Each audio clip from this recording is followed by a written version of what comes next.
Di balik setiap wajah ada cerita. Di balik setiap langkah ada harapan. Dan di balik semua itu ada martabat. Nilai luhur yang melekat pada setiap manusia sejak ia dilahirkan. Martabat bukan hadiah, bukan hak istimewa, tapi hak asasi yang tak bisa diambil, tak bisa dibeli, dan tak boleh diabaikan.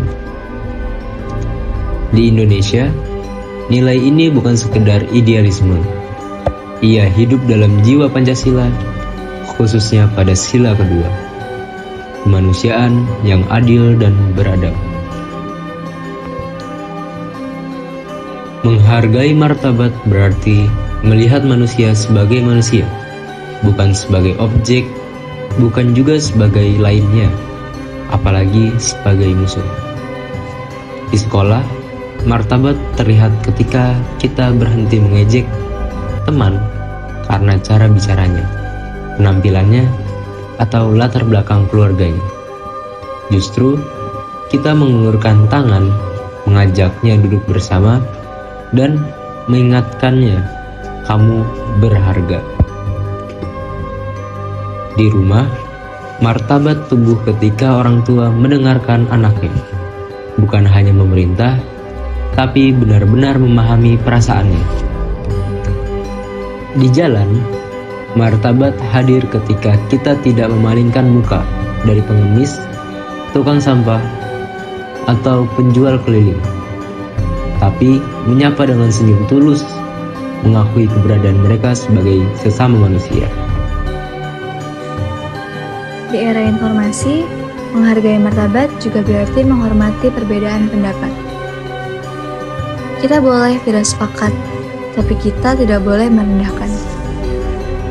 Di media sosial, martabat teruji saat kita memilih, menyebarkan kebencian, atau menyebarkan pemahaman, menghakimi, atau bertanya dengan niat memahami. Di ruang diskusi, martabat lahir ketika kita mendengar lebih banyak daripada berbicara, terutama pada suara yang selama ini tidak terdengar. Perempuan, Babel, minoritas, atau mereka yang hidup di pinggiran. Karena kemanusiaan yang adil berarti tidak memilih-milih siapa yang layak dihormati. Dan kemanusiaan yang beradab berarti berbicara dengan akal dan hati, bukan amarah dan prasangka. Martabat manusia juga harus dijamin dalam tatanan negara. Keadilan sosial bukan hanya soal uang atau fasilitas, tapi soal apakah setiap warga negara merasa dihargai sebagai manusia utuh. Ketika seorang buruh migran dilindungi haknya, ketika seorang lansia mendapat layanan kesehatan tanpa dipersulit, ketika anak di pedalaman bisa sekolah tanpa rasa malu karena miskin, disitulah Pancasila benar-benar hidup. Sebaliknya, ketika kebijakan mengabaikan kelompok rentan, ketika hukum tajam ke bawah tapi tumpul ke atas, atau ketika diskriminasi dilegalisasi. Lalu, apa yang bisa kita lakukan? Pertama, latih empati setiap hari. Tanyakan pada diri sendiri, bagaimana jika aku di posisinya? Kedua, jangan jadi penonton diam saat melihat ketidakadilan. Katakan tidak pada perundungan, pada ujaran kebencian, pada eksploitasi. Ketiga, gunakan suaramu di kelas, di media sosial, di TPS untuk mendukung kebijakan yang memuliakan manusia, bukan yang memperalatnya. Keempat, mulai dari hal kecil. Ucapkan terima kasih pada petugas kebersihan, dengarkan cerita tetangga, hormati pendapat yang berbeda. Karena perubahan besar lahir dari ribuan tindakan kecil yang penuh martabat. Martabat manusia bukan milik segelintir orang, ia milik kita semua.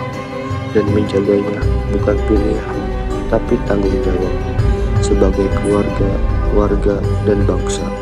Karena hanya dengan menghargai martabat sesama, kita benar-benar mengamalkan sila kedua. Kita benar-benar menjadi manusia yang adil dan beradab. Kemanusiaan yang adil dan beradab bukan hanyalah sila, tapi janji kita pada kemanusiaan, janji kita pada Indonesia.